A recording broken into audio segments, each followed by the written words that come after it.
তোমার বইতে যে প্রোগ্রামটা আছে ক্যারেক্টারের, ধরো character c equal to c দিছে, এখন সি এর মধ্যে কিছু দেয় নাই, সি ডারে সে ইউজার ইনপুট দিছে স্ক্যান এফ, স্ক্যান এফ এর মধ্যে কি লিখবা percent c comma address of c, এই মানে এই সি হইলো পার্সেন্ট সি আর এই সি হইলো এই ভেরিয়েবলের নেম, এটা যদি বি হইতো তাহলে এটাও হইতো নাকি,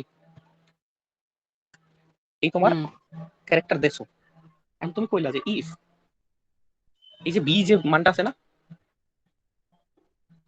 এই অক্ষরটা ধরো এ এর সমান বা বড়, কোন এ, ওই যে ছোট হাতের এ, তার মানে এর থেকে এটা বড়, এর থেকে তো জেড পর্যন্ত সবই বড় নাকি বি হইতে, হ্যাঁ তাহলে এই ক্যারেক্টারটা এর থেকে বড় বা সমান, এবং জেড এর থেকে এই বি লেস ইকুয়াল এই জেড, কত, এটার মানে কি পারলে বুঝাও তো।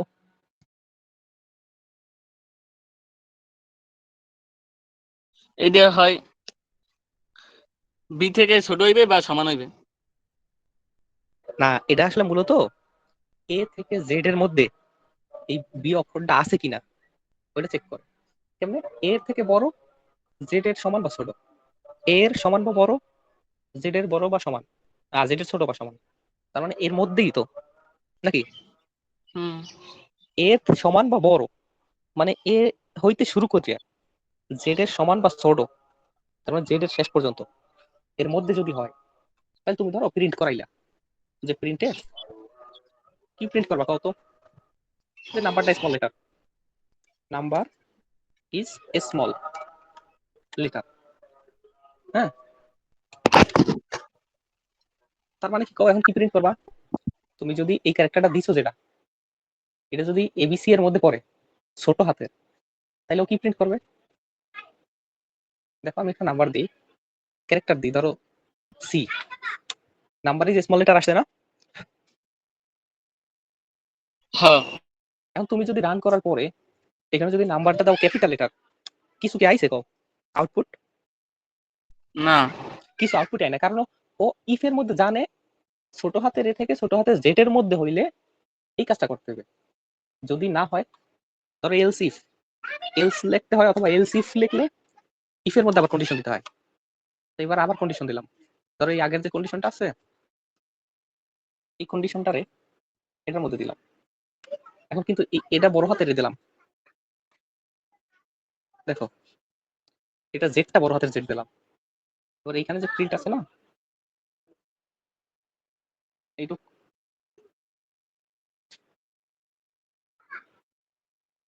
ব্র্যাকেটের মধ্যে দিয়ে দিলাম।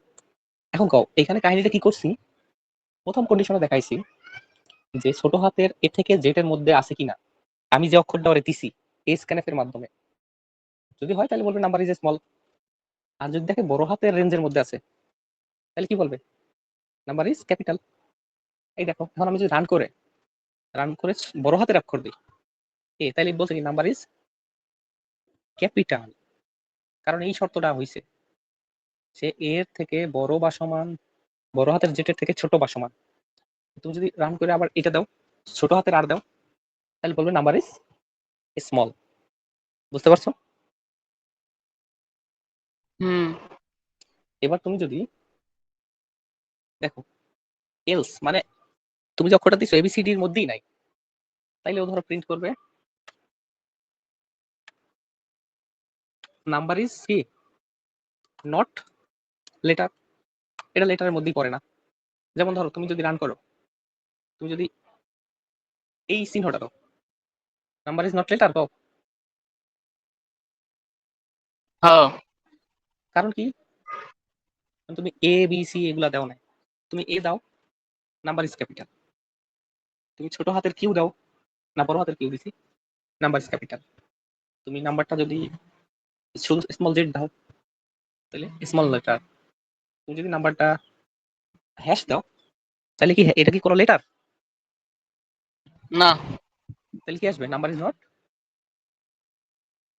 Letter. Number is not letter.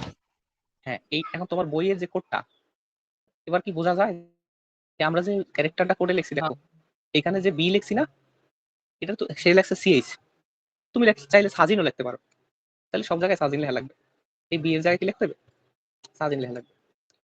তারপর ধরো এই বি এর জায়গায় কি? সাজিন। এই বি এর জায়গায় কি? সাজিন। সব জায়গায় সাজিন লিখতে হবে, কারণ একটাই অক্ষর, এই সাজিন। তারপর এটা কি? সাজিন। ঠিক আছে, এখন রান করো, একই কাম করবে। ধর কি দিছি? টি ইজ স্মল লেটার। তার মানে তুমি একটা বাক্সের মধ্যে যে ঢুকাবা, ওই বাক্সের নামে দিছি সাজিন, আগে দিলাম বি, বইতে দিছে সিএইচ, এরকম সিএইচ, শুধু সিএইচ, বুঝছো? এই সিএইচ, সিএইচ, আর পেয়েছে সিএইচ। সিএইচ মানে ক্যারেক্টার বুঝাইছে আর কি, মানে ক্যারেক্টারের প্রথম দুই অক্ষর। অক্ষরই ওই বর্ণমালায় আছে না? হ্যাঁ ওই স্বাধীন প্রিন্ট করে পুরো, কারণ স্বাধীনের প্রত্যেকটা অক্ষরই বর্ণমালায় আছে, লেটারে আছে। হ্যাঁ হ্যাঁ, লেটারে আছে, খালি এইটা না, খালি তোমার এটার কিছু কনভেনশন আছে। ধরো তুমি যদি নামটা লেখা, তুমি যদি এরকম একটা আন্ডারস্কোর, বোঝো এইরকম আন্ডারস্কোর বলে এটারে, এটা ইউজ করো, তাতেও হবে, ইউনিক নামের জন্য। এই লেটারে কম্বিনেশন করে তুমি যা করো হবে। তুমি যদি মাইনাস চিহ্ন দাও তাও হবে, মানে শিওর না, হইতে পারে এরকম, কিন্তু মেইনলি লেটার দিয়েই নাম লিখতে হয়। ওইটা তুমি ধরে নিতে পারো আপাতত যে এবিসিডি লেটারে যেগুলো আছে নাম, ওইটা দিয়ে নাম দিতে হয়। আর এবিসিডি লেটার দিয়ে কি খালি ক্যারেক্টারের নাম দাও? ওই যে ইন্টিজারের নামও তো এবিসিডি দিয়ে দাও নাকি? হ্যাঁ তাহলে নাম তো নামের মতোই লিখতে হয়, ইংলিশে শব্দে লিখতে হয়, এই এভাবেই ধরে নেবা। তাহলে এই কোডটা বুঝছো না? হ্যাঁ এই বইতে সেম কাজটাই করছে, দেখো এই ক্যারেক্টার এবার কম্পেয়ার করছে জেড দিয়া, এই ক্যারেক্টার আবার, তারপরে আমরা যেখানে লিখছি যে লেটার ইজ ক্যাপিটাল, ওরা লেখছে you entered a capital letter.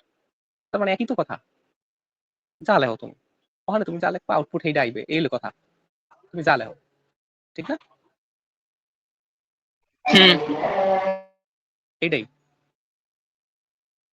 এবার আরেকটা মজার জিনিস আছে, এই যে ক্যারেক্টার রে, এই যে স্ক্যানএফ দিয়া এই এই ভিতরে নিলাম না, মানে হচ্ছে এই ক্যারেক্টারের মধ্যে আমরা সরাসরি এই যে ক্যারেক্টার স্ক্যানএফ না দিয়া আমরা সরাসরি ভ্যালু দিতে পারি নাকি? হ্যাঁ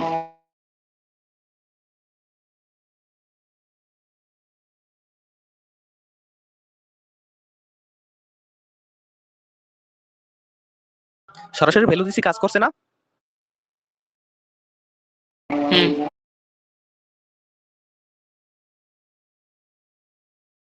সরাসরি না দিয়া স্ক্যানএফ ছাড়াও আরেকটা উপায় আছে।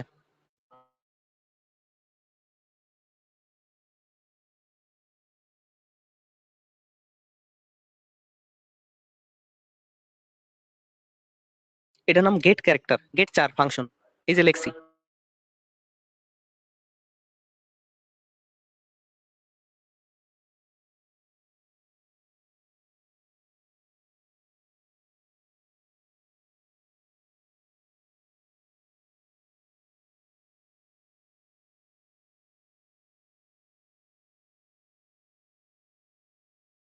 দেখছো স্ক্যানএফেও যা করতাম এখানেও তাই হয়।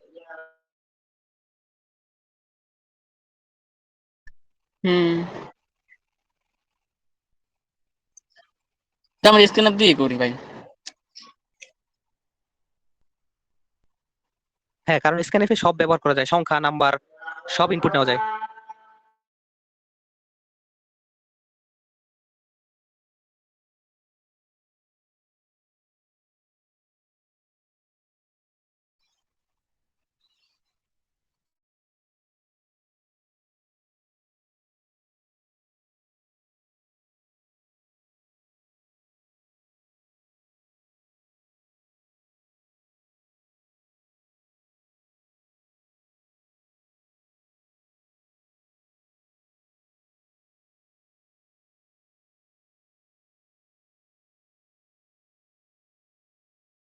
দেখো এগুলা থিওরিটিক্যাল জিনিস, কোনটা কি, যেমন ইন্টিজার আছে, ইন্টিজার কি করে? পূর্ণ সংখ্যা নেয়।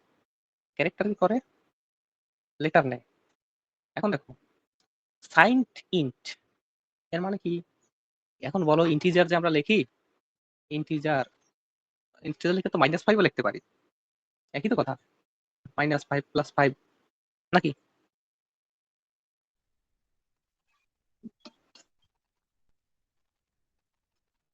হ্যালো, হ্যাঁ ভাই, এক কথা কেন -5 ছোট না? আরে ছোট তো, কিন্তু আমরা -5 ইন্টিজারের মধ্যে নিতে পারি না? ওটাও তো পূর্ণ সংখ্যা। হুম। কিন্তু এই দেখো সাইন্ড ইন্ট, সাইন মানে চিহ্ন, সাইন্ড ইন্ট মানে হচ্ছে প্লাস মাইনাস সব ব্যবহার করতে পারবা। আনসাইন্ড ইন্ট মানে কি? যদি তুমি ইন্টিজার দাও তাহলে এখানে মাইনাস দিলে কাজ করবে না, ঠিক আছে? আনসাইন্ড ইন্ট কি করবে না? মাইনাস নিয়ে কাজ করবে না। আনসাইন্ড মানে কি? করবে। আনসাইন্ড মানে চিহ্ন না, চিহ্ন অ্যালাউড না। চিহ্ন মানে মূলত মাইনাস। শর্ট ইন্ট মানে ছোট, ছোট সংখ্যা। ধরো এই যে ভাই আমরা যে ভেরিয়েবল এইমাত্র রেঞ্জ লিখতে পারা লাগবে। ভ্যারিয়েবল রেঞ্জ, হুম। ইন্টিজারেরটা মুখস্থ করবা, তারপর হচ্ছে, আর এটা মুখস্থ করা কিন্তু সহজ। কিভাবে জানো? ধরো না। ভ্যারিয়েবল রেঞ্জ, রেঞ্জ বলতে বোঝায় একটা কত বড় সংখ্যা তুমি নিতে পারবা। এই যে আমরা ইন্টিজার লিখি না, ইন্টিজার লিখে 1 2 যোগ করি, কিন্তু 1 কোটি কোটি কোটি যত লাগবে অতই কি আমরা নিতে পারবো? পারবো না। কারণ কি? কারণ আমরা যখন ইন্টিজার লিখি তখন মেমোরির মধ্যে একটা জায়গা দখল করা হয়ে যায়। ওই জায়গা আর পরিবর্তন করা যায় না, বড় করা যায় না।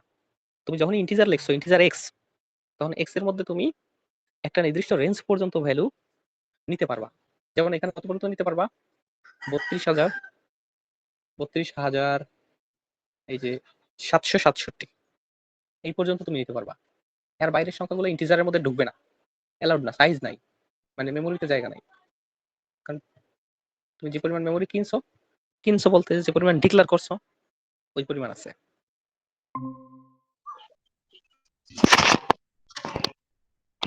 এই দেখো এগুলো কেমনে লিখতে হয় সেটা বলতে।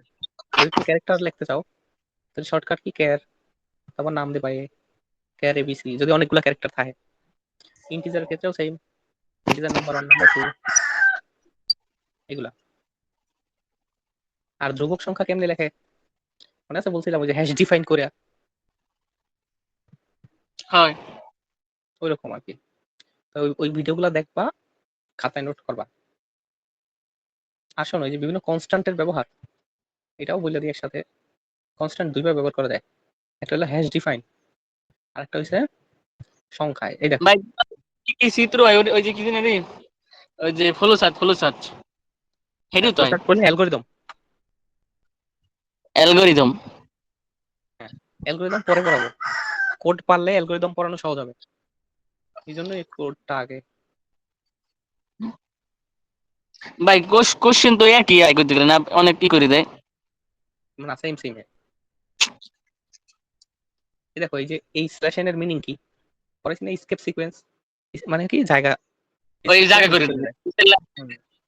কিন্তু এটা সাইন্টিফিক বা বইয়ের একাডেমিক নেমটা মনে রাখতে হবে কিন্তু অবশ্যই। স্কেপ সিকোয়েন্স, স্ল্যাশ এন লিখে বলবে নিচের কোনটি স্কেপ সিকোয়েন্স।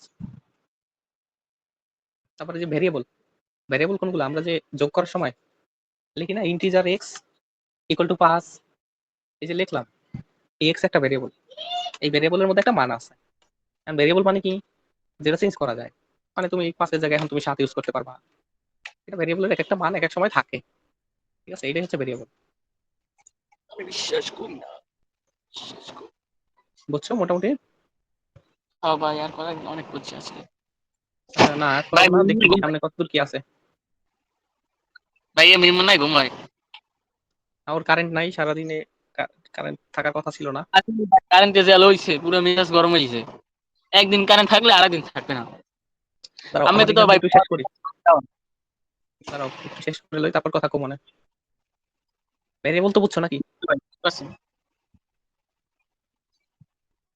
ভেরিয়েবল বুঝছো না? হুম। অপারেটর বলতে কি বুঝো? আমরা অপারেটরে কি করি? যোগ বিয়োগ করি না? হুম। এই যে অপারেটরের যোগ মধ্যে তো যোগ বিয়োগ, গুণ, গুণ কম্পিউটারে গুণ করে কি দিয়ে? স্টার, স্ল্যাশ দিয়ে ভাগ এক্সট্রা। করি, এগুলো কি অপারেটর। তারপর একটা জিনিস আছে, এই যে ডিভিশন কি করে? ভাগ করে। মাল্টিপ্লিকেশন চিহ্ন এটা। মডিউল চিহ্ন গুণ কি করে জানো? মডিউল কি ভাই? ভাগশেষ নির্ণয়। হ্যাঁ, ভাগশেষ নির্ণয়। এটার মানে কি? পার্সেন্টেজ দেখো বি। এই দেখো আমি দেখাই। এই এক্স আছে না, এক্স ইকুয়াল টু 9। হ্যাঁ, হুম। প্রিন্টএফ ধরো পার্সেন্ট ডি দিলা, আগে চিহ্ন দিই পার্সেন্ট ডি, কমা। এখন দেখো তুমি যদি কত 9 রে 2 দিয়ে ভাগ করলে কত অবশিষ্ট থাকে? 1 না? একটাই। হুম, তাই এই যে 1 থাকে, মানে 9 রে 2 দিয়ে ভাগ করলে 1 থাকে। এটার মিনিং হচ্ছে 9 মডুলো 1, না 9 মডুলো 2 ইকুয়াল টু 1। তার মানে 9 রে 2 দিয়ে ভাগ করলে 1 থাকে। এটা কম্পিউটার এইভাবে বোঝে, ঠিক আছে? ও তাহলে এখন ধরো এখানে এখানে দেখাই, আমি যদি লিখি 9 মডুলো 2, তাহলে কত প্রিন্ট করবে? কত অন। দেখি করে কিনা। কত প্রিন্ট করছে? 1। তার মানে মডুলো কি করে? ভাগশেষ। 9 আর 2 এর ভাগশেষ। মডুলো পাইছো হিসাব? ওরে বালা, এত দি মনে থাকবে না। মডিউল হিসাব পাইছো? হুম। তারপরে ধরো এখানে আর কি আছে দেখো, এই হচ্ছে রিলেশনাল অপারেটর। এটার মানে কি? এই যে তুমি ইফ এর মধ্যে মনে আছে লেস দ্যান লেখছিলা, হ্যাঁ। ওইটাই। তারপর লেস ইকুয়াল, গ্রেটার ইকুয়াল। আরেকটা ব্যাপার আছে, যদি তুমি ইকুয়াল বুঝতে চাও না ইফ এর মধ্যে, ধরো এই লিখলা, এখন তুমি লিখলা ই, ধরো এক্স দুইটা সমান ইকুয়াল নেব। টু এক্স ইকুয়াল টু 9 যদি তুমি লিখতে চাও, যে প্রিন্টএফ সাজিন লিখলা, এখন কও এটা কি প্রিন্ট হবে? না, কারণ এক্স এর মধ্যে তো কেন হবে 9। না? ঠিকই তো আছে, কেন হবে না কও? এই যে এক্স এর মধ্যে 9 আছে, আমি তো বলছি ইফ এক্স ইকুয়াল টু 9 ও হওয়ার কথা না? হ্যাঁ, হইবে তো। কিন্তু এই আমরা যেভাবে একটা ইকুয়াল দিয়ে বুঝি, ইফের মধ্যে দিতে হয় দুইটা ইকুয়াল। কয়টা? দুইটা। তাইলেও বুঝে যে এক্স আর 9 যদি সমান হয় তাহলে এটা প্রিন্ট করবে। আর এই যে একটা ইকুয়াল ব্যবহার করি মান দেওয়ার জন্য, মানে একটা ইকুয়াল দিয়ে যদি একটা মান দেই, তাহলে এই পাশে যে ভেরিয়েবল ওর মধ্যে মানটা ঢুকে যাবে। মানে এক্স ইকুয়াল টু 9 মানে এক্স এর মধ্যে মান বসানো। তার মানে সি প্রোগ্রামিং এ এই যে এক সিঙ্গেল ইকুয়াল, এটা দিয়ে আমরা মান বসাই, মান দেই। আর দুইটা ইকুয়াল দিয়ে কি বুঝাই? কন্ডিশন বুঝাই, সমান বুঝাই। ঠিক আছে? এই যে সাজিন, তাহলে কি দুইটা ইকুয়াল দেওয়ার পর আসছে, একটা ইকুয়াল দিলে আসবে বলো? এই যে ইরর। আচ্ছা সাজিন আসছে, কেন আসলো? দুইটা ইকুয়ালই দিতে হবে, একটা দিলে হবে না। ও হয়তো বাই ডিফল্ট আনছে, কিন্তু এটা দুইটা ইকুয়াল লাগবে। মনে রেখো, ইফ এর মধ্যে ইকুয়াল একটা হয় না, দুইটা। শর্তের ক্ষেত্রে দুইটা ইকুয়াল, আর এই মান বসানোর ক্ষেত্রে একটা ইকুয়াল। আর এই যে দেখো এই মাত্র কইছিলাম লজিক্যাল অর, মনে আছে? কন্ডিশনের মধ্যে অর দিলে যে কোনো একটা ঠিক থাকলেই ওটা প্রিন্ট করে। যে কোনো আর একটা যদি শর্ত এন্ড মিলে। দেই, এন্ড দিলে কি যে যতগুলা এন্ড এর কন্ডিশন দুটোটা হবে এন্ডের। হ্যাঁ, এন্ড এর দুটোটা শর্তই মিলা লাগবে। যদি দুইটা থাকে দুইটা শর্ত মিলবে, তিনটে থাকলে তিনটা শর্তই মিলা লাগবে। হ্যাঁ। এখন যদি এমন হইতো, কন্ডিশনটা যদি এমন হইতো, ধরো আমি একটা ইফ লেখা লিখলাম a equal b and c less equal d for b greater than e. এখন কি তো কত? এটা তো ইকুয়াল, এটা তো এন্ড, এন্ডের পর আরেকটা আছে, এরপর আবার অর আছে। তাহলে আমাদের কথা ছিল এই দুইজনের মধ্যে এন্ড হইলে দুইটা শর্ত ঠিক হওয়া লাগবে নাকি? হুম। তো এইটুকের মধ্যে দুইটা যদি ঠিক থাকে, ঠিক আছে, তাইলে এখান থেকে অথবা এখান থেকে যেটা সত্য হবে ওইটাই কাজ করবে, কারণ অর আছে মাঝখানে। ঠিক না? অর মানে কি? হয় এপাশ সত্য হবে, নাইলে অরের এপাশ সত্য হবে। কারণ এপাশে যে দুই ভাগ আছে, এদের দুইজনের সত্য হওয়া লাগবে, সব মিলিয়ে যদি সত্য হইতে হয়। ঠিক আছে, বুঝছো? হুম। দেখি থিওরি শেষ হয় কোথায়। ভাই, আজকে থাও। আচ্ছা হ্যাঁ, শেষ মিম এই নাই। পর্যন্তই, এই পর্যন্তই আজকে, এই পর্যন্তই, এই শেষ। আচ্ছা।